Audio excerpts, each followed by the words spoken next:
يا بني آدم لا يفتننكم الشيطان كما أخرج أبويكم من الجنة ينزع عنهما لباسهما ليريهما سوآتهما إنه يراكم هو وقبيله من حيث لا ترونهم إنا جعلنا الشياطين أولياء للذين لا يؤمنون وإذا فعلوا فاحشة قالوا وجدنا عليها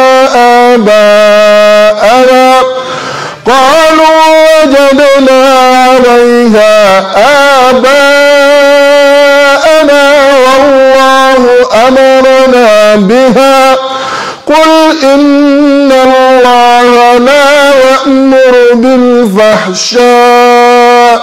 أتقولون على الله ما لا تعلمون قل أمر ربي بالقسط وأقيموا وجوهكم عند كل مسجد وادعوه مخلصين له الدين كما بدأكم تعودون.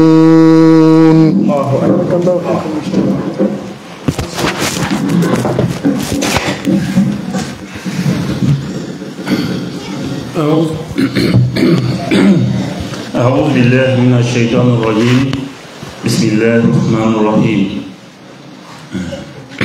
الحمد لله رب العالمين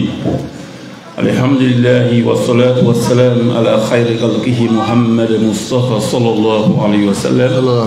وعلى آله وصحبه ومن تبعهم بإحسان إلى يوم الدين. الحمد لله. Sans plus tarder, amena question commencer.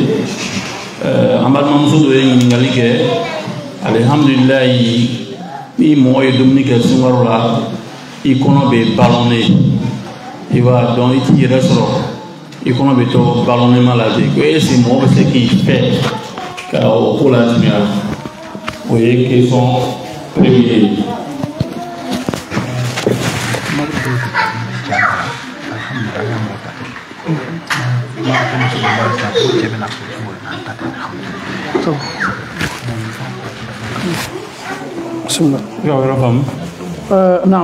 Ok,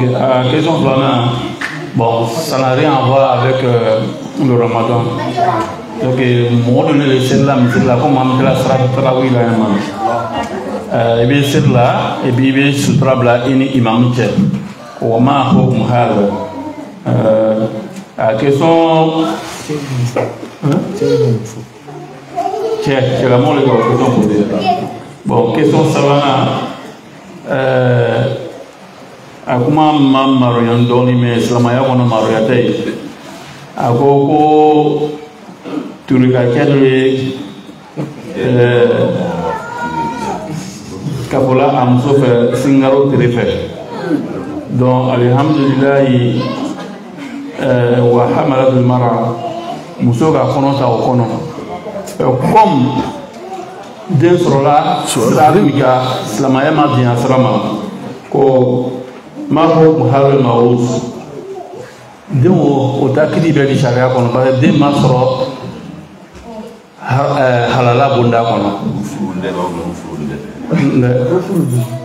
Question posée la ɲɛma n b'a fɔ la ten. Bon, on va question sur la question. Question bedam na quoi? Donc, question première. Moi, sinon, là, il y a deux matmis qui gagnent. Il y a ballonné. Tu peux traduire aussi en français? Ok. Quelqu'un qui a mangé le ramadan et puis il a été ballonné. Comment il a été ballonné? Est-ce qu'il peut se purifier étant en jeûne? Deuxième question. Quelqu'un qui prie à la mosquée. Donc, il prie derrière un imam, et puis il a mis quelque chose entre lui et l'imam. C'est-à-dire qu'il était dans les premiers rangs, Maintenant, peut-être qu'il a amené le voyage pour déposer devant lui, mais lui-même est devant. Est-ce que ça c'est faisable, Inch'Allah? La troisième question, quelqu'un qui a commis l'adultère mois de Ramadan avec sa femme, et puis Allah est resté,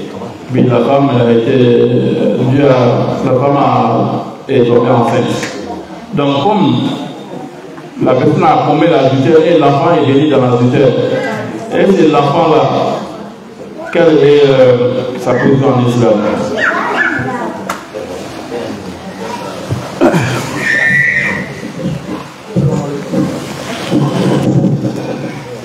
Alhamdulillahi Rabbil Alamin. Alhamdulillahi al-Wadud al-Ghafur. Amena iningali folota adamadon tekelenye adamadon farlako tekelenye dobeyi no ye domini doke abo sege abo kele ayere bo kono fara kono funu o kono be ballonné tunyale ame min fatigi la moye ni yame ko su o de ye adamaden ki yere bali domini ma ka damna suguri dom laban foka na se sunte watima الامتنان العقل من طلوع الفجر الى غروب الشمس كي يرمنا سنتين في بلاك فنيما ادم دون سيرما وكاچا علي دوبي مالغري كيرو كو تسحروا فان في السحور بركه كاو يسغري دوم كو سغري دوم كاين كو سبا كو بركه بالا سغري دوم يرا دوكو كابو لو كلا بو سغي alors no gulila ils ont du mal à manger à te forcer qui est souri dom mais qui rambe sunna le ni ka souri dom ko ma bali akan ibolo no ta dobe no lube lalo ka domini mi ko te wuli ko mo mi me wuli ka souri dom ani mo mi ma ka domini ke kala afla be ka sun kan mais mi ye souri dom baraji mi me wuli ka souri dom ale be souri dom baraji soro muna kadaka ala karai an la souri dom na est-ce que ni yoro famna mo mi lato ka domini ke wuli ka golale ma mo mi ka yere kele ka wuli ka suguri dom o be suguri dom baraji soro ka fara ka sunka min do ma suguri dom alhamdulillah ka sunka maintenant domini na min fatigi al ni sungalo yere te domini do be liya dom abi kono baloneli si se fanye fenye ma chama me no luka si se fando ma bo kono la si alale donc femme me ke sababu ye ki kono balonné sharia be afiye ebe si tangala ka bo ma kana na itoro sungaro kono nana sungaro malawuli ka foko ka do fare ka toro yaka sungalo lawuli la nyini min kama ala bolo jonya yere kongo ka klaka ala nyasra nya soro donc est ce que tibe se ka ayere fiawa femme me ke sababu ye jila kala ka do adamaden kono wala ma ka jigi adamaden kan fle kana kono sans fait ka jigi wala ma duguma ka yele an bena ka bo bema pikiri adoye pikiri e fenye ale be ke fasale la abe do dolisla le fait ni ibe suna ite se pikiri kala ni jangaro tole banaba tole sumbla yeta kati pikiri ke kire furake ni sumaro bana tle daminu dulubi le basara i banaba tole ikaganga seromundo ikaganga jita jimindo tuila ki to suna alhamdulillah ikanga sumbla kadoma maintenant ñingali e muñe an sabarama misiri le kono ñingali e muñe est-ce que mo mi mesuna ni bara ni ñona ka soro est-ce que aka sunkan wala ma ka sumani ame min fiye fem fe na be ke jila ka ye kadam na duguma ka ele ikono kadam na sanfe ka jigi kono ire tanga ka ba be ma be sunche fendo be akasuru sunche na me sunche ntede adoye munye vaccin mi me kala mo bolo vaccin ani pikiri nko kana ko flale negale be gbangba na adamade na flabela mais nege be gbangba adamade na agbangba nya tegelende ni tala docteur sola ni pikiri be ka kila docteur bi fasa nyini ka pikiri ke fasa fa do jolila femme do bonna kono be sunche mais vi vaccin corona vaccination ne wa tétanos ni vaccination ne wa ni femme ke to buni fasa ni nyonche o te sunche corona test corona vaccin oni sunche ni te nyoyen slala mais i banabagatɔ le i taala ka taa pikiri kɛ i taala ka t'i ka sumaya pikiri kɛ i taala ka t'i ka kundin pikiri kɛ n'o pikiri ko ɲɔgɔnna nan'i ma k'i to sun na a lɔn k'a fɔ k'o sun tiɲɛna est ce que a bɛ kan ka faamu ala m'an bɛnna sɔrɔ lɔnnikɛlaw fɔla ɲɔgɔn kɔ ko damadamani na sun tiɲɛko la a bɛ fɔ de ko ka kangari la ye n'o tɛ o t'a kɛ sun tiɲɛfɛn ye mais o b'a kɛ fɛn kɔni ye mura bɛ mɔgɔ min na quelqu'un qui est enrhumé a bɛ fɛ ka fɛn fiyɛ a nun na parce qu'il est enrhumé nuji bɛ kan ka jigin comment on appelle ça spirit de spray hein ok en anglais comme en français ni ka fa fo la bɛ bɛn e bɛ fɛ k'a fiyɛ lɔnnikɛlaw bɛ min filɛ i kɛ to fɛn min fiyɛla nin est-ce que ça va devenir liquide ka jigin kɔnɔ wa n'i yɛrɛ b'a dɔn k'a fɔ tiɲɛ tiɲɛ na hali ni k'a kɛ a tɛna na kɛ fɛn ye min bɛ jigin a partir de kan ka na ayi baasi t'a la mais fɛn kɔni de mɔgɔ tɛ encourager a la parce que i bɛna na to a la hali ni lamɛn yɛrɛ ni k'ale fɛn k'i nun na waati dɔ la i b'a ye a bɛ jigin daminɛ i kan fɛ ka na o bɛ kɛ o tɛ kɛ la ni sariya bɛ kuma adamaden fana y'i yɛrɛ ma filɛ quand tu fais pour toi là qu'est-ce que ça te fait o k'a ya ɲɔgɔnna an kan ka yɛrɛ cɛ janya ka bɔ o la a dɔ fana ye mun ye o de ye dentifrice pâti k'i brosser tuɲa na ka gɛlɛn ni mɔgɔ bɛ sun na i sɔnna i ma sɔn tu vas dégager des odeurs i da dɛsɛ kɔni c'est pas un problème mais ka pâti bila brosi la lɔnnikɛlaw fana kumana nin kan n t'a fɔ n k'a bɛ sun tiɲɛ dɛ mais majorité y'a yira k'a fɔ ko fɛn kɔni de mun na n'i ye pâti bila brosi la k'i da ko c'est mentholé ou pas a bɛɛ fana mentholé tɛ ni dɛngɛnɛyala k'a fɔ i bɛ kan k'i brosser ni fɛn min ye a gazi tɛ jigin kan na ka na s'i kɔnɔ alhamdulillah a yɛrɛ asulu yɛrɛ haramu tɛ mais i bɛ gbɛn ka bɔ a ma mun na y'i kɔlɔsi a kana kɛ sababu ye k'i ka sun bila danger la dɔw yɛrɛ b'a hakilimaya olu bɛ bɔrɔsi gansan yɛrɛ le ta sunkalo la ka i da ko n'a ye monsieur Camara e kɔni n'a kɛla tɛ kuma caman t'a la dɛ problème kɔni t'o la donc pati ta n'a kɛla ko bilatɔ duti dɔɔni na hali ni a ma kɛ ko haramuyani ye mais kangari bɛ la ye i t'a dɔn bɔrɔsi gansan ma ne kɔni fɛ o tɛ problème ba ye dɛ ala m'a nɔgɔya la donc o kɔrɔ la ni mɔgɔ min y'i bari min kɔ n'i bɛ bain de bouche kɛ k'i da. Oui, les bains de bouche là sont beaucoup mentholés. Réaliser les douleurs. Oui. Oui, c'est beaucoup mentholé. C'est vrai ce que vous dites. Au fait, les savants disent qu'on ne peut pas dire que c'est interdit, mais ce n'est pas du tout recommandé. Pourquoi ils ne veulent pas que ton jeûne soit en suspense? Al te fait yoko doke comme me kasabouye qui kasum la problème na. Donc l'islam kalon ka fo bana do kelime ki toro. E be fe ka fura l'état. Ala yere be bodadi ma sumbla e frata. Parce que kundimi do be na bi ka be fe ka sum forcer na tu veux lutter avec ça, c'est difficile. Allah il sait que tu es malade, tu as une maladie. Tu prends ton médicament, tes paracétamol ainsi que les autres inchallah. Cheikh salam alaikum. Comment vous allez? Alhamdulillah. C'est la première fois que je vous vois.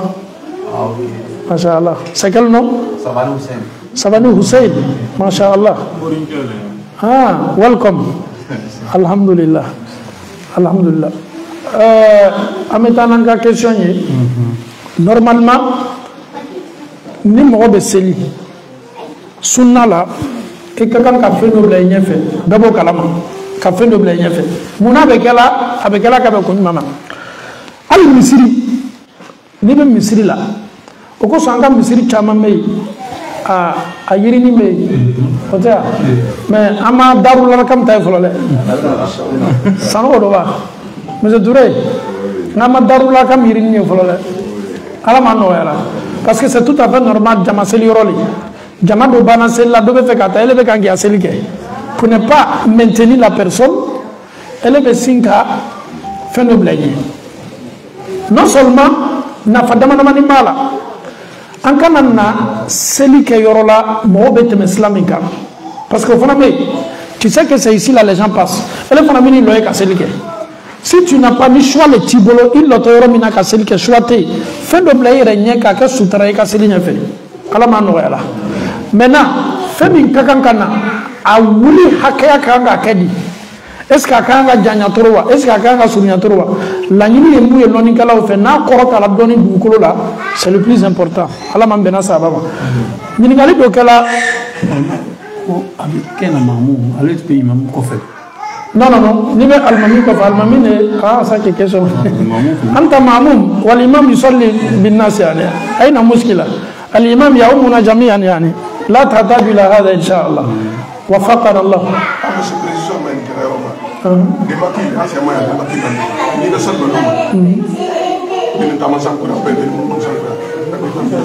Alhamdulillah.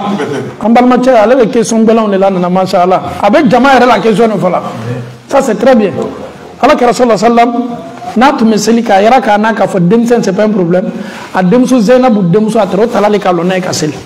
Ayre banga bla yen nya fe ka sujudube. Donc mala sunya boloma o lu demsen no basito la. Am mo be seli ay de rabi to sel la kan wallahi kanka. Tore wala Zara ya kana tati lama tusalli. Naam. Hatta al albi alhamdulillah ala man bena sawa ni ngali labani minye ja jana nye ya misir la mon la ni ngali ta ko do la mo mina furumuso che sungaro la afato sutra meno o sutra meno bamba o sutra kana to meso to rebe do fi made ala man wala mo mi me voyage slaka ni masala flali mo mi me voyage slaka amase sundu la ka be voyage ma voyage kala be se ka sundu la basita la anana ka ba voyage la adola 13h ate suna atme voyage la amuso fana tumado kundi min do tme muso kan muso ma se sundu la ka furata muso te suna ale te suna otawa misali ale ana fana me fam muso te suna chete suna ando fana me sungaro le kono parce que kiti ole parce que ni sungaro ya tani ngalin de gaw e muso itale nisaukum harsun lakum ala ira ko qur'an kono e muso ka sene froli ni sungaro kono nana ile be voyage slaka e mase sundo la ka ben daluyama uzur shar'i sharia diana comme numa ke sumla comme voyage na nyona wala ma bana kala sawe mase ka sundo e muso fana daluya jonjo ne fana ka ta ma sundo afla sungaro la haramu tabe se sele muso mais anya la mede mais lomin kala nyana ma ko sungaro yere bonya ko so min kay sungaro yere karama ko so apoli le kafsa mala na maka na fam ni mo ma ka sile wala ma misare na kawe e muso itaye sankaro tan kelen ko no est-ce que amar donc a fo sungaro nana wati mina kuraye karo kelen plein ite si muso ma chani muso ya otu haram ya la un mois plein tu ne peux pas toucher ta femme ha ko balane tu mede parce que adamade yera dobe o ka tabi'a tangue no lube sundu o farla ko be fanga soro oui adamade yera chama tabi'a bodi grâce bi lube farla sume chama wala afana me ka sababu ye adamade yera ka tabi'a yere negi be fanga soro sahaba no kalimaniya ono ka alanya saranya sumaro kalo kelen ko ma shikana si musoma matugambale ni sumbana tigela amano de sahaba wala ante kuma kada hakliba to fam otawa bafma hakliba to comme de sahaba wala de khatul ahmar lin rujl bolwi ayante kuma kanda matale ala ira le se kuma no ma ala taala ko kuntum takhtanuna anfusakum ne ala tunye aw bali femima sungaro kalo kelen kele bisaba ngakana sa musoma mais soufe aw kene me ka kede ma araw taala ko di fataba allah alayhi ala ko ka ya falawma parce que abad do o furmuso negu bola malgré tumballa senyoyama ala yarako ne ala ya falawma sise na ubana sunti ala doro aw muso la da alawi karo kele min ko falo rabbi ngaboy tadi sumbana tigala eni muso al na dialiye e muso si goro sunti ko fa kata se jani fajiri surdom ye bayta kole moti jaraki moti neni e furu musoli alhamdulillah donc ayra kana ka fo ni be sunna ele nana sungaro la k'i to sun na walama muso bɛ sun na sungaro kɔnɔna na ko dɔ la i ni furucɛ cɛ est ce que an bɛ kafara dɔn wa kafara est ce que an b'a dɔn Musafa est ce que an bɛ kafara dɔn wa non buti ka nɔgɔn buti o ye tubabu ta ye kafara ye étape le fɔlɔ sanction min laburu t'i kun Alahu Taala bolo komi ne a bila i kunna fɔlɔ i ka Ala sɔsɔ ko belebele kɛ Ala bɛ yafa i ma a tɛ yafa i ma o y'a ta sigi fari ye sanction min ɲinini bɛ Alahu Taala bolo i fɛ a lamɛn a fɔlɔ ni jɔn b'i bolo i ye jɔn kankɔrɔya k'a ka liberté d'a ma fɔlɔ est ce que jɔn b'anw bolo bi kɔrɔsiso jɔnya min bɛ yen dɔrɔn fo silalakaw ni marakaw ye anw ta ye marakaw ye anw ta ye kana filɛ dɛ monsieur Touré anw t'ale marakaw ye hali n'i kɛra maraka ye i y'an ka karamɔgɔ mais an t'ale b'aw ye donc ni jɔn b'i bolo i ye jɔn bɔ a ka jɔnya la fɔlɔ o y'a fɔlɔ ye mɔti bali su a yɛrɛ tile kelen yɛrɛ fana i b'a juru sara fɔlɔ o ye ni jɔn de tɛ yen ala jɔn tɛ ne bolo i bɛ yafa n ma cogo di kumakan filanan bɛna don vigueur la sisan o ye mun ye ka karo fila sun don k'a tugu ɲɔgɔn na mutatabi'ayin k'a tugu ɲɔgɔn na ka bɛn mun ma ele ko k'i tɛ se seli yɛrɛ la n'i tɛ se i yɛrɛ la sanction min b'i kama i na se i yɛrɛ la parce que o lo n'a fɔra ko an bɛ bori yan 50 ele borila fo 120 ni buti kɔni nana sɔsɔli t'a la dɛ donc a karo fila ni sun bɛ don cogo di fana f'an y'o de fɔ silamɛw ye ne bɔra to sun dɔ la sanction b'i kan i bɔra do k'a don k'a fɔ bi n bara sɛgɛn ni k'i sɛgɛla i k'a la i b'a damina kɔ zéro ni k'i sɛgɛla a na n sɛgɛla i la ɲɛ bi taa dabila ayi mais n'i tola dɔ la bana dɔ nana s'i ma lɔnnikɛlaw ko bana ye daluya ye daluya min bɛ se a tɔ la i bɛ posi ta ni kɛnɛyala i b'a continuer bana est ce que mɔgɔ b'a la janfa ah non bana dɔ de k'a to dɛ i bɛ ko kɛ ɲaŋa ala b'i dɔn ka tɛmɛ i yɛrɛ kan a y'o de fɔ sahabaw ye kuntum takhtanuna donc an bɛ dugawu de kɛ ala ka n'an bila nin bonda kɔnɔ mais n'a sɔrɔla ka sɔrɔ nin sanction bɛ e kan e bɛ mɔgɔ cɛ ma dɔgɔtɔrɔ y'a yira k'a fɔ e tɛ se sun dɔ la o fana k'a bɛ yen dɛ insuffisance rénale b'a la diabète warani b'a la a b'a yɛrɛ piquer le long bɛɛ cancer b'a la dɔgɔtɔrɔ y'a ye k'a fɔ il doit prendre médicament à vie fo ka saya s'a ma ani fura t'ale ka kan ale yɛrɛ tɛ se ala tɛ surunya sun dɔ la a b'a yɛrɛ dɔn dɔgɔtɔrɔ ye min fɔ fana b'a la n'o ka ɲɔgɔnna b'i kan ka sɔrɔ nin sanction b'i kan jɔn t'i le bolo k'a kankɔrɔya karo fila sun dɔ kɔni e tɛna se o la parce que bana dɔ kɛlen bɛ k'i bali hali sunkɔrɔ min n'an b'a la bɛɛ t'a dɔ la bana dɔ bɛ dɔw bali la étape sabanan bɛ nana sisan peut-être o y'a nɔgɔmanin de ye mais f'i y'a daminɛ sanfɛ de dɛ ele tɛ choix kɛ dɛ ni ne ka nɔgɔn ne ma dɛ o de ye ka misikina 60 k'o la dumuni 60 pauvres e kana n'a bɛ to ka nɔgɔn dɛ kɔrɔ jakite k'a fara ɲɔgɔn kan k'a d'o ma min bɛ bɛn o ka tile kelen balo ma ka misikinaw la dumuni maintenant ni mɔgɔ min kitilo question de fana k'a poser parce que an ma ɲininka la imam question banna yan non ni den min sɔrɔla la muso ni cɛ a bɛ komi mɔgɔ bɛ to ka kuma dɔ fɔ a kuma bɛ fɔ kabini an bɛ farafinna cɛ muso 2 3 4 de b'a bolo il a 2 3 4 femmes a kan ka don muso na bon na bi ko a ma sɔn a taara don muso tɔ kelen ya bon na baara min kɛla ala tɛ sɔn a ma a ma tele mais a ka to kɔnɔ min muso ka to kɔnɔ min ta la halaladen de c'est pas un problème mais lui-même en question il n'a pas été droit i furumuso de i ka baara min kɛ ala tɛ sɔn a baara ma mais o tɛ den kɛ den tɔ kɔnɔ na non non non ala m'a nɔgɔya la a yɛrɛ a ka na élan tigɛ ok an bɛna question di silamɛw ma inchallah ok bismillah an balimamuso de bɛ salle kɔnɔ yan donc muso wa dɔrɔtɔrɔ donc o rendez-vous b'a bolo a y'a ka taa ye ka taa filɛri kɛ donc k'a sɔrɔ muso wa dɔrɔtɔrɔ cɛ le donc ma hukumu haza o kiti bɛ di gynéco voilà gynéco ala m'a nɔgɔya la anw tɛ kuma parce que ni ne ka d'an ni ye n'an bɛ kuma ni sariya gafe le n'an ye ko fɔ ka bɔ an yɛrɛ la kiyama la an bɛ ma ɲininka kuma min fɔtɔ ka bɛnsɛma d'a ma ala mun kɛra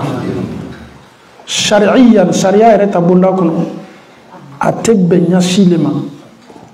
une femme musulmane silamamuso te fait consulter par un homme silama principe le b'o ye anw ka diina silamamuso ye taa dɔgɔtɔrɔso la ele ka gynéco ye kɛ cɛ ye imaginons fɛn min ni furucɛ dɔrɔn ka kan k'a ye ele la ele ka gynéco n'i ka furucɛ a mana kɛ cɛ fila Habib a mana kɛ fila ala ma nɔgɔya la anw dɔ diina nin ye keleya diina le ye ka keleya ka kan ka keleya furumuso la waatiw tɛmɛna kɛra ni sahabaw ka waati ni kuma sugu yɛrɛ tun fɔla ka umaru to yen dɔgɔtɔrɔso yɛrɛ a tun bɛ taale bila la umaru hakili tɛ se sɔn a ma donc komi anw bɛ waati min na bi surtout anw sigilen bɛ jamana minnu la min ye tubabulannaya jamana ye il y a une réalité aussi qui est là qu'est-ce que la femme doit faire d'abord muso ye ko dɔ bila a kun na i bɛ jamana min kɔnɔ sariya jamana don dura fana b'i bolo komi dura b'olu bolo i jilaja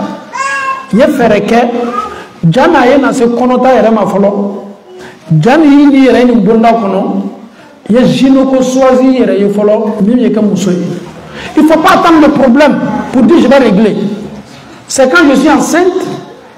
solution wɛrɛ tɛ n bolo non a tɛ kɛ ten dɛ diina nin n'i b'a ta i y'a ta tiɲɛ kan i jilaja i muso bana kura ye dɔrɔn ka bɔ farafinna ja nin kow ye daminɛ parce que pereseli de ye kɛ dentigi ye a ye fara ɲɔgɔn kan ka taa gynéco musoma dɔ ɲini n'a kɛla to b'i muso suivi avec le temps fo ka taa se kɔnɔ ta ma ani jigi sariya b'o de fɔ n'o tɛ cɛw ye muso consultant ka diina la sariya tɛ sɔn a ma ɲasi le ma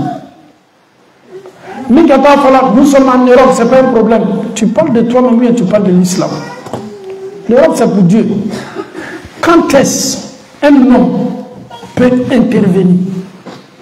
n'a bɛ don darura bonda kɔnɔ gynéco minnu bɛ yen elles sont dans l'incapacité la vie de la femme est en danger c'est l'homme qui peut intervenir ça c'est un autre cas pour sauver une vie donc parce que cette question là chaque ramadan c'est répété j'ai rendez-vous à l'hôpital avec mon gynéco mais mon gynéco c'est un homme même pas le ramadan même là c'est même pas comment elle était parce que moi pour l'état quoi c'est le mois de ramadan seulement je vois que c'est mal et pourtant et les autres mois vous savez que la kuma kabako le nde ala mali mande ajilama inshallah amena question berata question dia question meya yani a tula jeneba la ka sori dum ka ɲina a ma fajiri siri a fo kana taa hakili bila la siri fana siri waati donc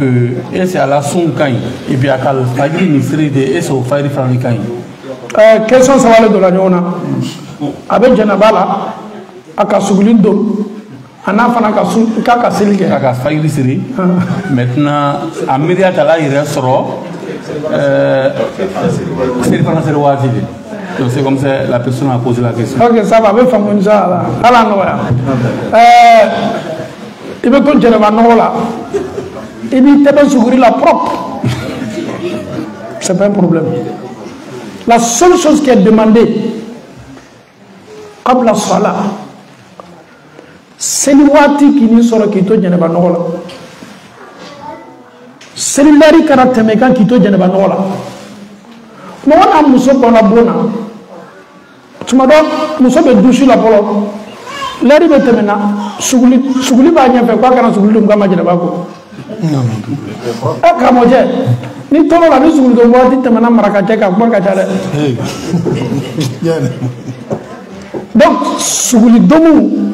mais ne ka aya dɔ fɔ sisan ka question réponse la ala ka mun fɔ sahabaw ma ko ni aw mana sun tigɛ la aw musow ladala aw ye fo ka taa se waati jumɛn ani fajiri seli ye wele donc dumuni ni muso yɛrɛ bɛ ile yɛrɛ ka suguri le kuma la surunya bolo donc ça n'a absolument rien à voir mɔgɔ kan k'i jija jɛnɛba nɔgɔ n'a b'i la seli waati kana tɛmɛ i kan k'a to i la parce que seli waati tɛmɛ adamaden kan o y'a ta jurumuba ye ala m'an bɛnna sababa ma a ka seli min kɛ k'a to nɔgɔw la n'a hakili jigila normalement dɔnnikɛla dɔ ko n'a kuntagala janyana maa min min fɔ a ye a y'a ka seli reprend jɛnɛba koni o de ka ɲi inchallah ala m'an bɛnna sababa ma n bɛna nin kisa dɔ fɔ a ye alimami dɔ de a fɔra ko alimami min tolo tɛ la histoire la ale kelen bɛɛ de tolo tɛ la k'a tolo ci propre alimami ta problème kɛla min ye ale tun ye alimami ye jamana dɔ de la sɛnɛ de bɛ kɛ yen fitiri sela sɛnɛkɛlaw bɔra sɛnɛ la ale yɛrɛ ye alimami lona de ye ale bilala ko ka mɔgɔ laseli bon ni mɔgɔ bɔra sɛnɛ la foro la maaw b'i ko k'i la derikibaw lajigin kana ka na fitiri seli bɛɛ b'a dɔn k'a fɔ sunna la fitiri seli tɛ janyana kojugu la parce que seli bɛ n'a kɛcogo fajiri o kan ka janya o bɛ kɛ ka sɔrɔ i wulila énergie bɛ fari la o tɛ wa mais fitiri ko o bɛrɛ bɛ mɔgɔw bɔra baara yɔrɔ sɛgɛ bɛ fariw la alimami de jɔla ni mɔgɔw ye ah non a ye bakara ta alimami de tɛ jigin la ka ko bɛɛ kɛ mɔgɔw lɔni bɛ ka ko bɛɛ kɛ bɛɛ b'a dɔn k'a fɔ ni mɔgɔ sɛgɛnni bɔra baara yɔrɔ a yɛrɛ ma wurala dun fɔlɔ fitiri seli kɔ mɔgɔ bɛ perese ka taa wurala dun jama sela ka sabari kun ka tɔɔrɔya kun malgré dimi m'o kan ruku kɛla ka sujudu kɛ bɛɛ miiriya ye min ye tumana fili le k'a sɔrɔ lɔ fɔlɔ la lɔ filanan la ala ana inna a'tainaka al-kawsara ta walama wal asr lɔ filanan Ali Imran malgré a bɛ laseli la dakɔrɔ kumaw ka caya hali ni mɔgɔ tɛ kumana cɛkɔrɔbaw b'i yɛrɛ sama k'i yɛrɛ sama o fana lɔ janyana ni lɔ fɔlɔ ye o si ma kɛ tana ye mɔgɔw b'a tɔɔrɔ mɔgɔw b'a nin bɛɛ sɔmi na ale banna waati min na ko salamu aleykum wa rahmatullah salamu aleykum wa rahmatullah bɛɛ ka salamu bila a ko jamaw aw ye hakɛ to wa ko ɲinana n tun tɛ seliji la an bɛna seli de bila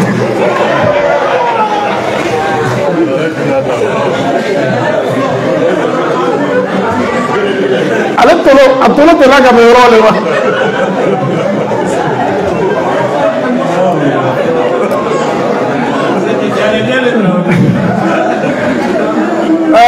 alhamdulillahi rabbil alamin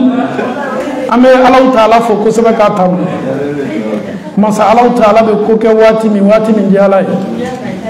an n'an ka maakɔrɔbaw bɛ misiri la n'an ye kɔrɔ Sisoko an n'an ka cɔnba Sheikh Usman Kuruma alhamdulillah ani Sheikh Kamara an bɛ ko a ma n ko koni ka fara an ka sajiw kan olu tɛ yirala sa n b'a fɔ ma ni kolofana a ka di an ye waati bɛɛ cɛkɔrɔba senima minnu b'an cɛ ma ninnu ka duwawu a ka di an ye kosɛbɛ ninnu bɛna dafa ɲɛ kelen min kɛ so nin ye a ka di an ye kosɛbɛ surtout an ka sajiba kɔrɔ Sisoko an y'a wele ka bonya fɔ a ɲɛna wolo a y'a yira k'a fɔ ko nin ye Ala tanuba ye a bɛ n'an ye yan bi an bɛ micro d'a ma ka duwawu kɛ nin so ye ani ka duwawu kɛ silamɛ bɛɛ ye ka duwawu k'an ka communauté ye an mako bɛ sutura sabati kɔrɔta ɲɛfɛtaga an mako b'o de la ni Alahu Taala sɔnna n'an bɔla yen an bɛna se an ka dinka ruba Musa Ture la chef ba ma min y'a yɛrɛ ka cɔmɔ ye Sheikh Usman ni Ala sɔnna amena micro danga chombauma ni Allah Taala sono.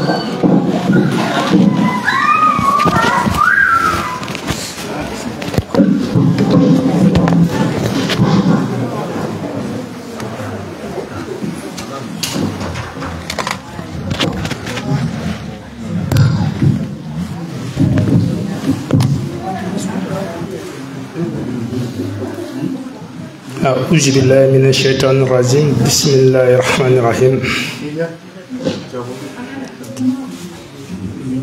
أنسير خير دو لا أنتلين خير دو على براندي أمبي خير دو على يام فدان خير دو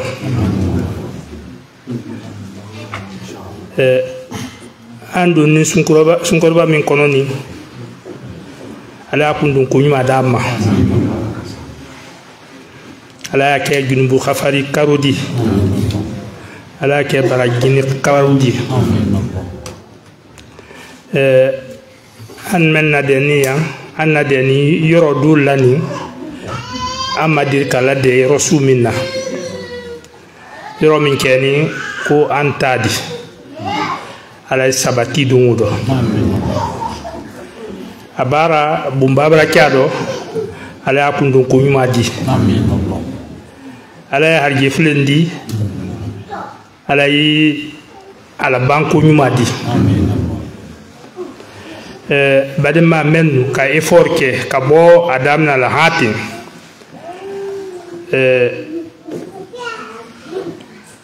yele kusion barke ka ji ka ele ka ji ala brake ay niveau minating ko setula ala ala banko nyuma di men sobedo nama ala al braji men sobetama ala yi a sobedun milia blawul fana kono al no effort men kala ala asral nye kalke aljera nyasidi anna communauté adam na la nyas chiamandema. Donc, abra évolution siamanche, abra eleman siamanche, anya eleman na bamendotia, ala baraka dungudo. Ala yake, ande ni dina menna, ala yi uke anna bandina di. Ala yansa slamayado. Mrasewa dantisewa minna. Donc kuma manogoma mais ni kuma direma foi idanya flafo. Donc nabika mbrapa momen yina kana wulien et puis yorola minken ndiana yorodi ala ndiala tandula ala naslama ya mademe anya jamana men kono islama jamana te ala yi famal nyamal yama ala na dina la bateau ala uno yanye ala kana ke ali position ta mindi ansege anna dina do dina de men ba bet islam di mais femfendi ke ka anna dina de men an jamana min kono ten ala wu de men sila wuka amra na ya ankasia amra gidi bibi anye yuromi abaki ambaladi kalon anna tumaya be ankilitra me ko kana ki kose albi doawdo ya na doawdo ko ala kana ngabruto ya o doawdo rabbi. Donc parce que personnellement mra fa on fait molnya ko ni ala kasusai la tema ka ni akan soromi ya kan sudu ya parce que aketos la mayali do akina kela slakan mo na ta dikemi na kuna na kala suna tiketi donc ni islamaya sanma meya e ba ka décision ta ka ko ka la wasu peut-être sommes la choix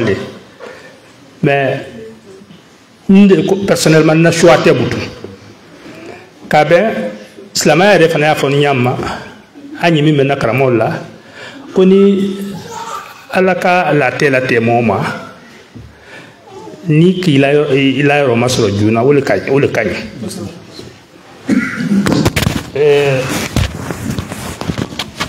so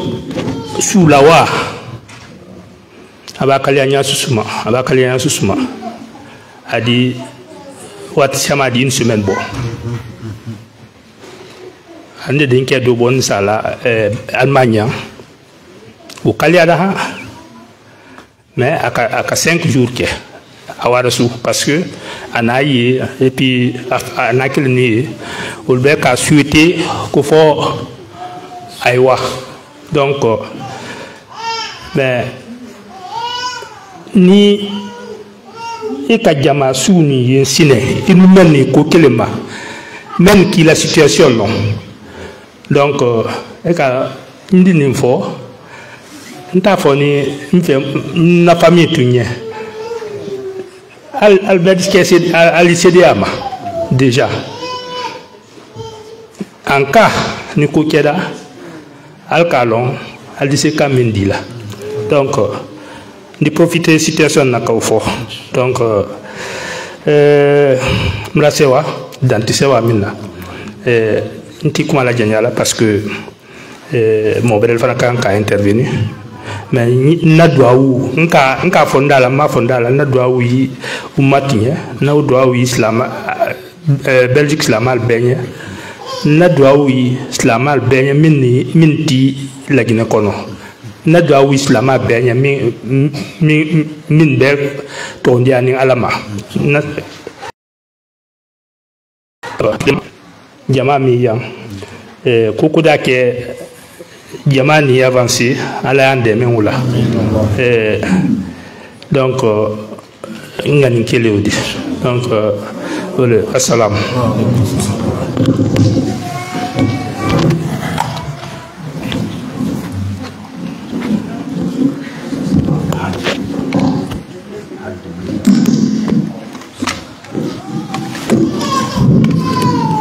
Bismillahirrahmanirrahim. Allahumma salli ala Muhammad wa ala Muhammad. Mo tre damna kala ala bandi mo makala lo. Sini kenya ala di ma alima miruma.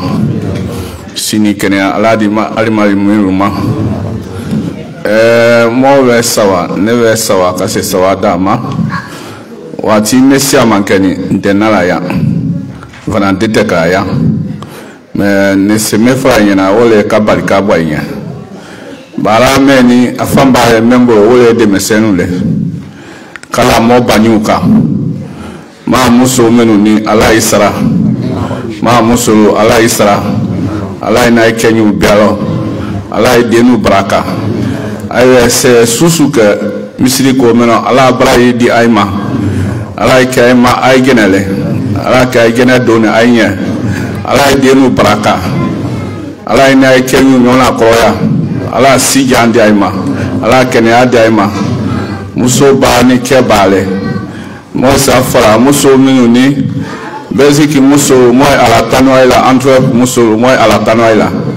aywa sengo baraka foni ke misri ko meno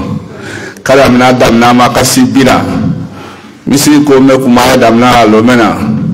mote bune katawlo makasibira muso min we bara meke ala jere meka aida wole ka ajatelo so moy baraka baraya muso e felfeni na adi no te wole de baraka male ala de baraka madi ayma ala denu balokai sabati ma alima misre ma menune ala denu balokai sabati ala la bango ma di mo baraka fonima mo denu ala ke mo nyole mo denu ala salama ya sawati ayusoro den si ama mo bo ya ni mo ala tra mena ala mi ya ma blaila ali fe makenu go ka ke me ni den nu ka ilomo plasira asi ama mo note aite kuma fo moma me we mo na ka fo cheba ko la mawala ala ma de bebe di ma ala mo den ke mo bebe ala ke mo no ala slama ya sawata ibro misi mene ala se ma bla mo silo neno ni ne ala baraka mo bo abara ke awori bolalo ala ibesra ala ibrahim mo badenge ala la jafama ala kafari kaya akasembo ka misiri ko ala fanankala ni akata kala nada na makata si asayala akasembo be akafoninge mo do ka yo ala la jafama ala dinu baraka mare mami ala sabati mo bro ala sini kene adi mama ala mo me bro ala ke mo yanale ala ke mo kole mare mami dinine ala ke mo bale ala bara meke na ibo na ala ka ikene songore kuma me ate egbelani me mo se me fara wole odi ali wa na ne me de fo flaso me ne jafa tra parce que occasionne wa tipe akafono e kuma ro me no e ka anka kuma yene après me misi me balasi amankeri makeya bon dunya nyini ndo oni ki amanyini tesukene mo si yo ane ko me ke afanya mane yo sa yo me balale kafo mbalale la jinere mbalale kurwale mo si yo me no mo balale ne sa akatu masona lo me e mawolo o e krena aflana wati samareke ndesana laibla ma de mayama akana dianya me asia malo meta ayeno nyajire na nyara wewe fama de mayama me osu teke kutu na lakadiama parce que faut moi ani limene ala de mo me ki fe ikafe so ne safa nyana ka fo ko barika ala bunya imekenya ala ibrahim ala isra ala kana mo fama nyoma buto ala fanga di moma ala ma salamu alaikum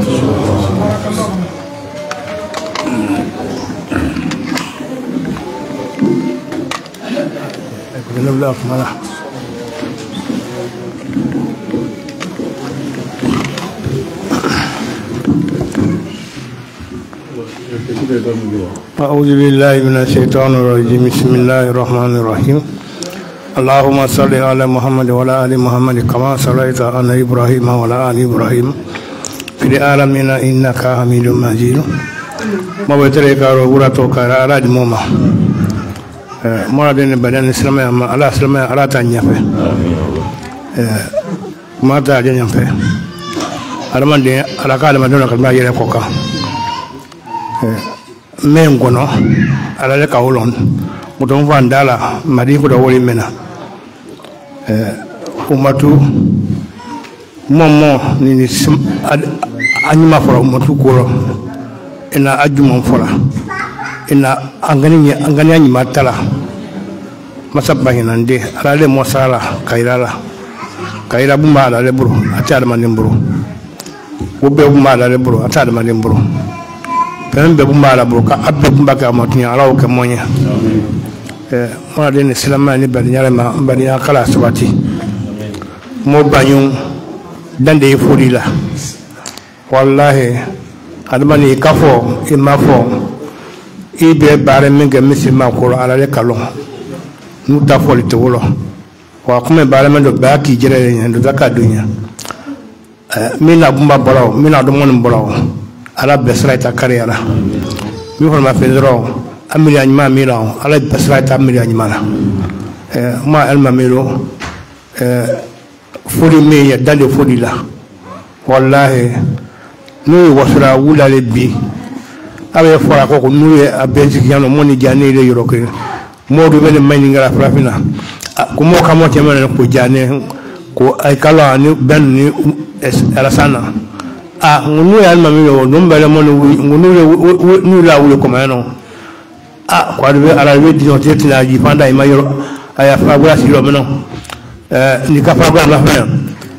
mina la kuno ala matno ona do yare alhamdulillah no e bimna ni bi no baye be kama ke tayano ni bi ali e be modu ma fala frafina kanu tay ma fana no bi ala e de fande baye wote asimo o boni gero minna do ni kala kala ka anya ho monye mimi makuya do ni ma asala ko ma ala jo wima iya fa mimi ya ala no ya mama bal maru kuma no ande bema non daro diande ningabla mo na kuma we jafama zawonne kabasa wala do we ala lebo ajabi we ala ilma ala do no to ala ajabi moma do mo to ala ajabi moma ninga selo ne dayno wala hakatu sallallahu alaihi wasallam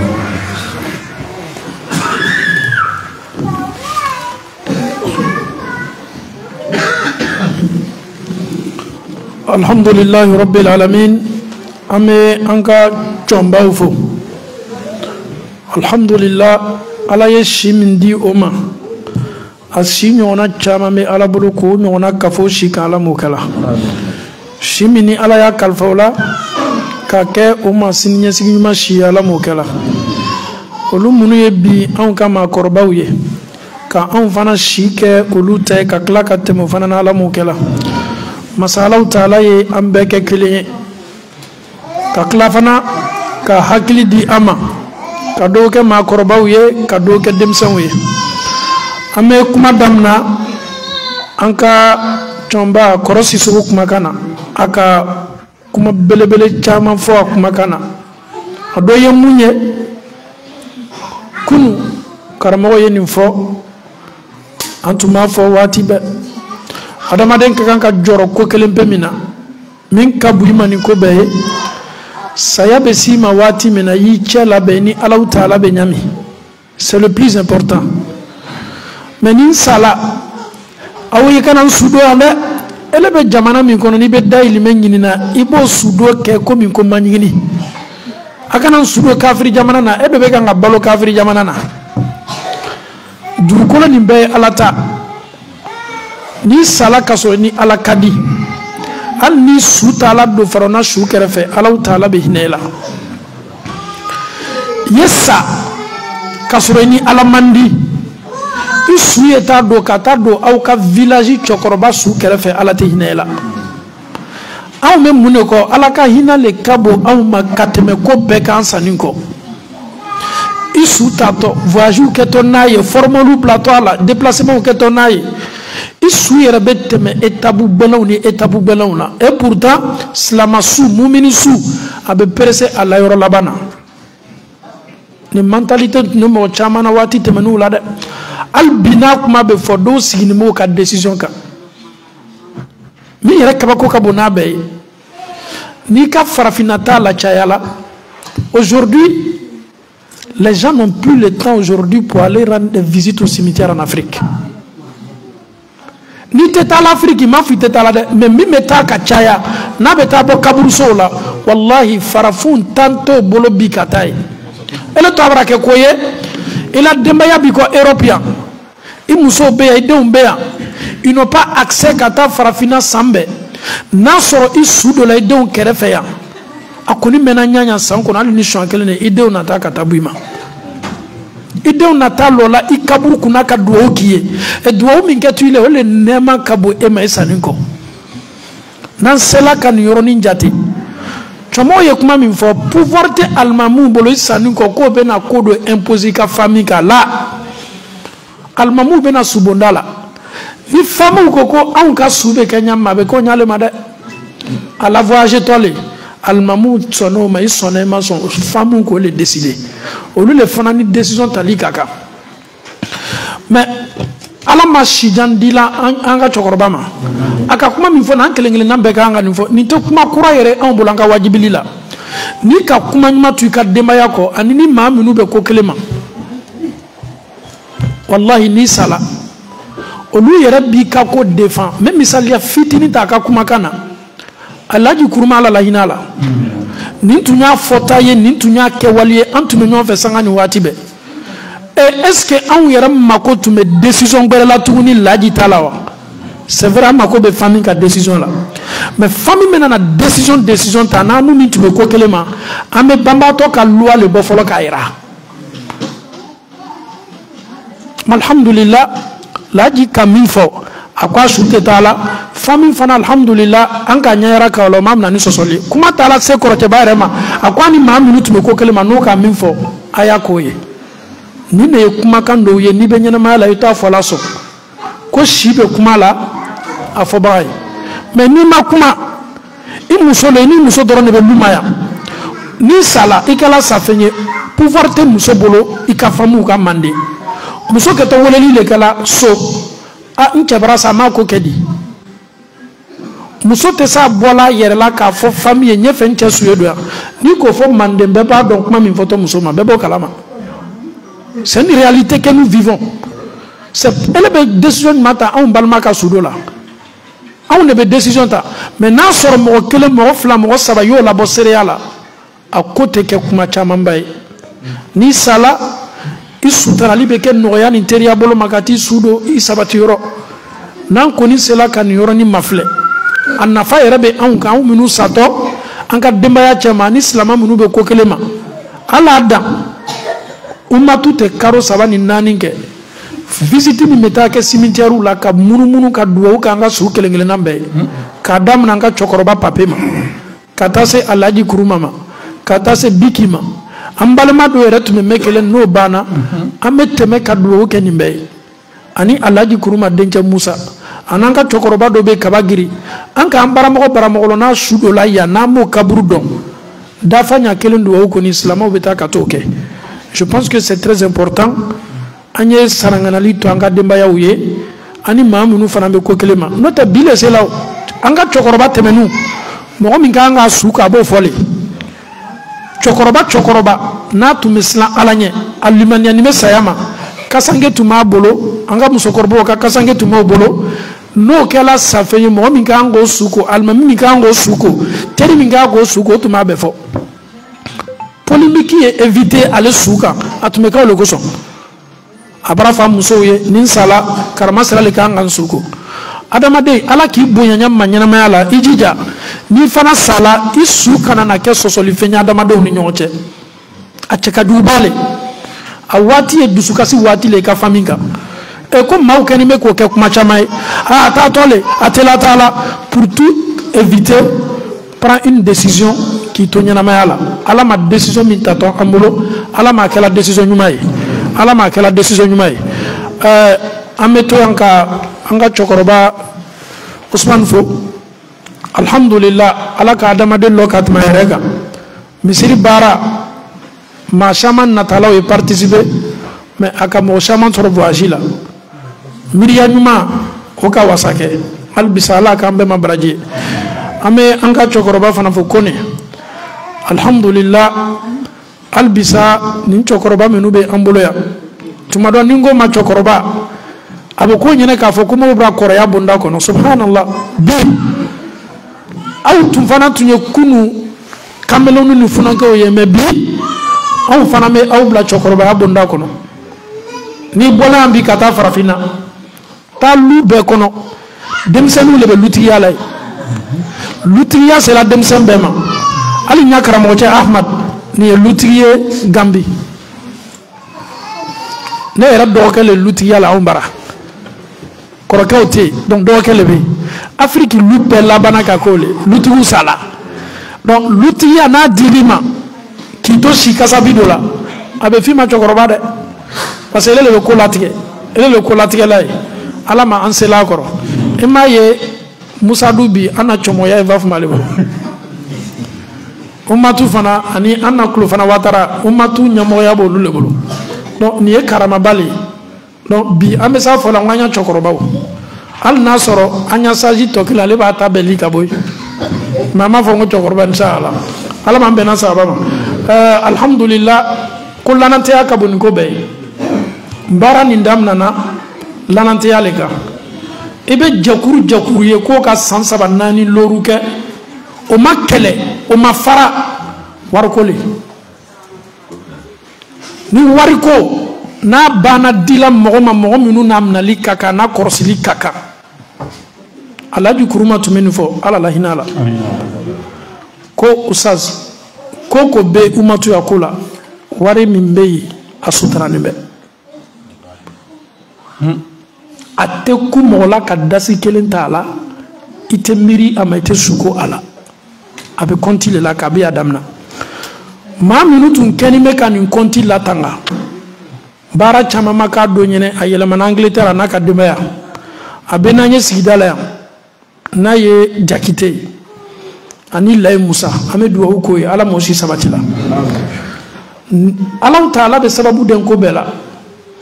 ni ninnu tun tɛ laaduru ye k'an ya wari labɔ ka kɔnti la ka k'o ka business ye dɔ to kɔrɔ don ɲɛ cɛ tɛ bɔ a kalama muso tɛ bɔ a kalama mais o k'a lɔn k'a fɔ wari min ye jama wari le hali n'a sɔrɔ mɔgɔw ɲɛna k'a fɔ ko alimami de bɛ wari ta la ka taa étage la parce que o de tun bɛ fɔ la ko alimami de b'a ta ka taa étage la adamaden n'i tɛ communauté min ko kalama i bɛ kuma le i yɛrɛ ma. Nous avons une communauté très sérieuse. Nous avons des hommes dans cette communauté. Tchauban ka communauté la manamana mogote la dirudo. Ebe se tola kene ma manamana ka minu be fo ba la mais Umatu est tellement sérieuse ni kuma oye manamana ka une. Et jama hakili mani mbe mogodo le nato ko lu ya warta kata ka sawna koy. Hakili be so ma chodi. Mais ni adamade yere bani woni ke jugu yala ka ba be ko jugu be fo. Ame duwawu kɛ Jakite a bɔla Angleterre kana sigida la an fana a ye latangali min labori an ka wari kan subhanallah malgré a tɛ yan Umatu biro ko k'a tɔgɔ tɛ bɔ yen a bɛ to an ka wari kɔrɔsi la hali n'a tɛ yan o minnu ye san 10 kɔ ko b'an ka wariw mara la jigiyama y'o la tile kelen calcul bɛ k'an ɲɛ ka ɲa ni bi Alahu Taala ka so nin sɔrɔla an bolo an k'an k'olu fana fɔ dɛ parce que wariko fitina ka bon aya fitina ka bon communauté bɛɛ y'a problème bɛ bɔ wariko de la an bɛna micro d'a ma a bɛ dugawu kɛ misiri ye ka d'a kan misiri wari inchallah non an d'a ma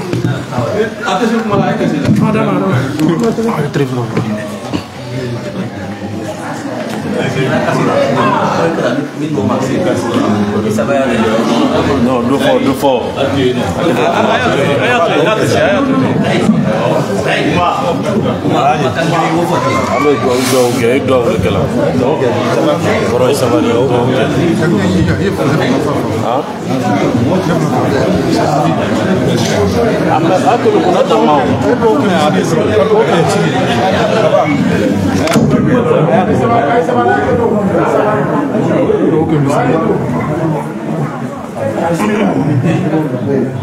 Micro dong, lain.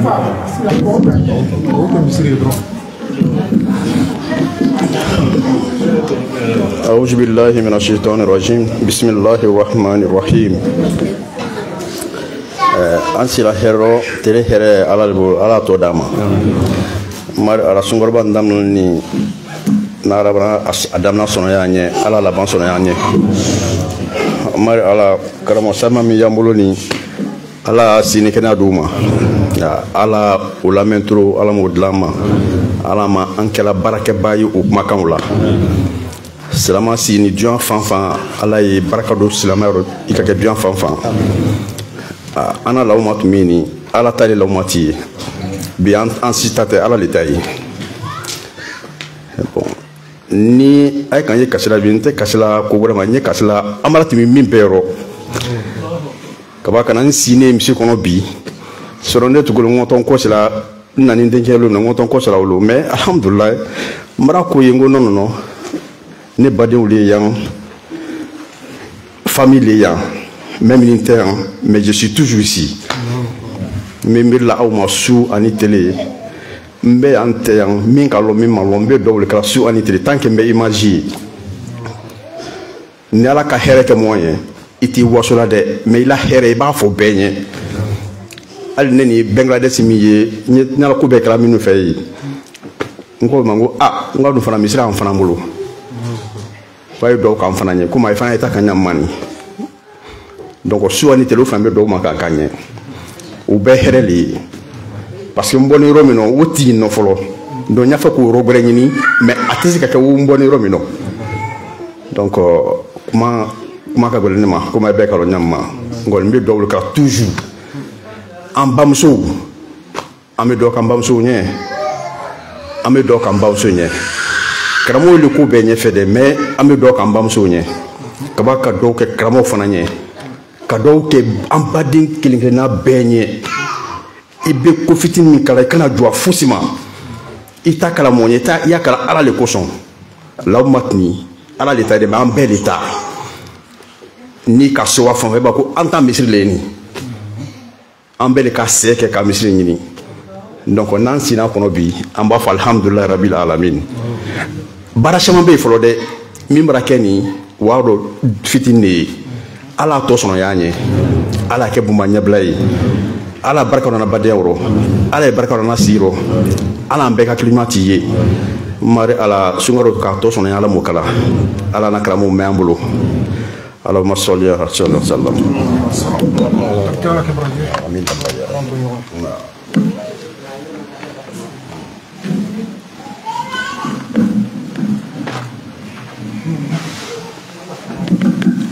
alhamdulillahi rabbil alamin an bɛ tafsir nabaga bɛɛ fo sen dɔ la bɛrɛ bɛrɛ kan ka se yan k'a kɛ bɛɛ ma julumu yafa ala m'o kɛla la kafoli kɛla misiri kɔnɔ yan an bɛɛ la kafoni kɛni bɛ ka nata alaw taala yafa an bɛɛ julumu ma an kana taa alaw taala bara ka sɔrɔ an kɔnkɔn fani bɛ julumu na ka ala yafa an julumu bɛɛ ma ala m'o kɛla sigi kɛla misiri kɔnɔ bi k'i tulo malɔ ala kumakan na k'a kɛ an bɛɛ ma sini ɲɛsigi ɲuman ye ala m'o kɛla banabagatɔ minnu bɛ an cɛ ma kɛnɛya mansa ye alaw taala ye ka ala diɲɛ ka kɛnɛya d'o ma ala m'o kɛla minnu fariw man d'o la ka kɛnɛya belebele di o ma ala m'o kɛla ka kɛnɛya belebele d'o ma ala m'o kɛla minnu yɛrɛ fana ka banaw b'o fari kɔrɔ n'a ma lɔn fɔlɔ ka ala diɲɛ ka kɛnɛya d'o ma ala m'o kɛla ka kɛnɛya d'o ma ala m'o kɛla an b'a jigi k'a fɔ misiri kɔnɔ yan an caman baramɔgɔ dɔw bɛ yen bi o banabagatɔw don ka ala diɲɛ ka kɛnɛya di an lamɔgɔ silama banabagatɔ bɛɛ ma ala m'o kɛla ka o bɛɛ fari lasegi o yɛrɛ ma ala m'o kɛla ka kɛnɛya ɲuman di an n'o bɛɛ ma ala m'o kɛla an bɛ alaw taala dali an den minnu bɛ kan ka kameleya yan ani ka sunguliya tubabu la o ka furuko a bɛ ɲini ka an kamana gan ka d'a kan an denmusow caman furula o ye ala tanuba ye mais dencɛw olu ta kamana gan bɛ an na ala le bɛ ko bɛɛ nɔgɔya an bɛ ala dali ka an den cɛmanw ɲɛbɔ furu fɛ ala m'o kɛla furu minnu fana kɛ t'o bolo k'a kɛ silamamusow ye ala m'o kɛla ala kana to o ye taa don musow kɔrɔ muso min e yɛrɛ b'a ye k'a fɔ ala la i ma sa fɔlɔ mais den kɛtɔ i bɔnsɔnw tiɲɛna ala kana n ta k'o ye ala kɛ silama furu ye ala an denw ɲɛbɔ silamaw fɛ ka d'a kan yan den cɛmanw mako bɛ duwawu la kosɛbɛ o ɲɛjuliw ka jan olu le kiyanin bɛ olu le ka ko bɛɛ lɔn anw tɛ foyi kalama i bɛ kuma ɲaɲa olu ta ka bon ni le ta ye k'a sɔrɔ mansaw bɛ min dɔn n'olu b'o dɔn o tɛ nin kuma caman kɛ mais an denw don an ka kan ka duwawu k'o ye hali bisa ka ala diɲɛ ka hakili ɲuman di o bɛɛ ma ala m'o kɛla minnu yɛrɛ fana n'o mansaw bɛ ɲɔgɔn na n'a kɛla sababu ye o taalaw yɛrɛ di tubabuw ma ka ala diɲɛ k'o ɲuman lasegi o mansaw ma ala m'o kɛla minnu yɛrɛ fana ye silajuguw ta jogojuguw nana di o ma o b'o yɛrɛ yela jogojugu kɔnɔ ka ala diɲɛ ka jogojugu nin bɔ a kelen kelenna bɛɛ la ka ala diɲɛ k'o ɲuman lasegi an ma ala m'o kɛla an ma alaw taala dali masa min diɲɛna nin sɛgɛ kelen kelenna bɛɛ a yɛrɛ ko kuranna kɔnɔ latarkabunna tabaqan ani tabaq a bɛ bɔ dɔ la k'i yɛrɛ ye dɔ la masa min fana ko a yɛrɛ ma inna ma al usri gɛlɛya bɛɛ kɔfɛ nɔgɔya le bɛ yen waatiw tɛmɛna n'anw tun bɛ suseliko ɲɛɲini an taala lɔ silaba kan londo ko ni mɔgɔ dɔw bɔla o ka misiri la an bɛ don an bɛɛ ka ɲɔgɔn ɲama filɛ a kinikini warala an n'an musow n'an denw lɔni bɛ silaba kan ko an ka kan ka makɔnɔni kɛ a kɛla lɔnba la y'a lɔn dɛ mais ala le tun ma diɲɛ fɔlɔ ala yɛrɛ ko k'ale ala ni sabarilaw don a bɛ silama lajarabi ka ban k'i ma filɛ n'o tɛ so min ni an si ka so tɛ ala ka so le ala tun bɛ se sababu ɲumanw dila ka k'o la nɔgɔya mais ala ko n bɛ fɛ le fɔlɔ ka aw lasɛgɛ k'aw lajarabi k'a filɛ maa minnu bɛ se lajarabili kɔrɔ n'o tɛ nin baara anw m'an seko le kɛ n'a diyala ala ye an bɛɛ bɛ wuli londo sɔgɔma an bɛ n'a sɔrɔ ala ka bɔ nin baara bɛɛ kɛ kun fayakun maa bɛ min ɲini silamɛw fɛ an ye effort kɛ ka an ka jija ka an yɛrɛ yira k'a lɔn k'a fɔ ala la ala ka min fɔ ala mako bɛ min na e fɛ y'a yira ka ala la k'a fɔ i seko kɛ bi alaw taala sɔnna ni ka bɔ nin kununama ma filɛ k'a bilama ma filɛ i tɛ foyi fɔ alhamdulillah a diɲɛna ɲina sunkalo silamɛw ye don ale ka so do kɔnɔ ka bato kɛ komi so caman bɛ yen o lɔla ala bato kama nin so nin ka ala diɲɛ k'a kɛ tawhidu so ye ala m'o kɛla ko ye filankafoya ye k'a cɛ janya ka bɔ nin so la ala m'o kɛla misiri tana ye ko kelen pele ala y'o ko fɔ kuranɛ kɔnɔ wa anna almasajida lillahi fala tad'u ma'a allahi ahada misiri ɲuman misiri yɛrɛ yɛrɛ ala ta'ala b'a fɔ misiri ma ko ale ta o ye misiri ye ale ala b'a yɛrɛ ko fɔ misiri min kan ko a tali a fana bɛ min ɲini batokɛlaw fɛ aw kana fɛn wɛrɛ bato k'a fara ala ta'ala k'aw ka misiri kɔnɔ n'i bɛ don misiri kɔnɔ a ma filɛ est-ce que fɛn dɔ siri ni ji cɛ ma wa n'i bɛ don misiri kɔnɔ a ma filɛ est-ce que fɛn dɔ t'i bolo kan na wa n'i bɛ don misiri kɔnɔ i ka mobili lajɛ parce que i tɛ se dɔ la ala ka so dɔ kɔnɔ ka jigimafan ni duwawu k'i yɛrɛ ye k'a sɔrɔ i sɛmɛni bɛ fɛn wɛrɛ kan ala ta'ala ko ayi ale t'o fɛ ko kelen pe min tun bɛ dususuma di ala kɛra ma sallallahu alaihi wa sallam tranquillité totale ni kojugu dɔ bɛ fɛ k'a sɔrɔ a b'a fɔ bilal ya bilal arihna bi bilal seli wele an ye don ala ka so kɔnɔ parce que n'an banna don la ye ka ban dususuma le dusulajigi le dususuma ba an tɛ miiri foyi ma fo lahara a tɛ foyi bila an kunna fo arijinɛ n'an bɛ nin kɔnɔ yan bɛɛ k'i bolo bɔ i ka businessiw la bɛɛ k'i ka kɛwale bɛɛ ye k'a to yen ka na sigi ala ka so kɔnɔ laɲini kelen pe ka ala kelen pe bato a kɔnɔ ala kelen de bɛ bato a kɔnɔ tafsiri min kɛla nin ala kuma le fɔla an ye kisa minnu fɔla sahaba minnu fɔla olu tun bɛ ala kelenw le bato kuma minnu fɔla an ka cɔnbaw bolo o fana kumana mun kan ala ko kelen nin cɔ ani misiri la sabati ani an yɛrɛ ka ɲɛnamaya kɛ ko ɲuman tubabula yan an bɛ duwawu kɛ an yɛrɛ kun ye nin baara ala ka n'a to an fari ye faga la an ye ko dɔ bila an kun na an m'o kɛ k'an ka kuma datugu an ye jɔn an ka baara ɲuman la an bɛɛ ye jɔn an ka baara ɲuman la i ka siyaman kɛ dɛ i ka siyaman min kɛ o ye a bila i kunna k'a fɔ ko fitinin de i yɛrɛ ma foyi kɛ mɔgɔw sɛgɛla nin diina la olu miirila lon dɔ ma a tile kelen pe kana miqdaruhu 50,000 sana a tile kelen pe lɔli bɛ bɛn duniya san 70 le ma ala ko muhammad fasbir sabran jamila i sabari tɔɔrɔyaw kɔrɔ lon dɔ natɔ lon ko ka gɛlɛn dɛ ala yɛrɛ ko innahum yarawnahu ba'ida mɔgɔ dɔw ɲɛna k'a fɔ k'a waati ka jan ka sɔrɔ wa narahu qariba kiyama ko nin man jan ala bolo